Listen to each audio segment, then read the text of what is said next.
What's been the biggest disappointment of your life? My dad was my hero. He was the kind of person who, when he spoke, everyone listened. He had that mix of intelligence and charisma that made you trust him without a second thought. I grew up wanting to be just like him. Always impeccably dressed, always with an answer, always smiling with confidence. He had a presence that filled any room. He was a lawyer, and he used to say his job was to fight for justice. I chose to study law because of him.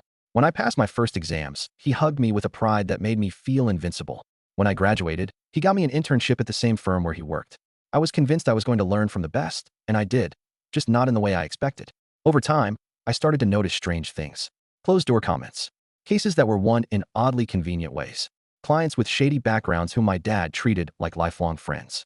One day, out of curiosity, I looked into an old case they had closed before I started. I found payments. Favors. Witnesses that didn't exist.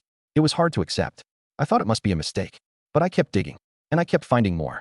When I confronted him, he didn't deny it. He just sighed and said, "Son, justice isn't like it is in the books.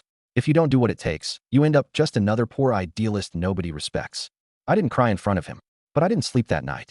Not because of what he had done, but because I realized he had always done it. That the image I had of him, my whole life, was a carefully crafted illusion. And I believed it because I needed to believe he was good. I quit.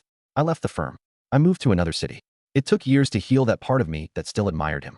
Sometimes people ask me why I left law, and I just say, because someone showed me exactly what I didn't want to become.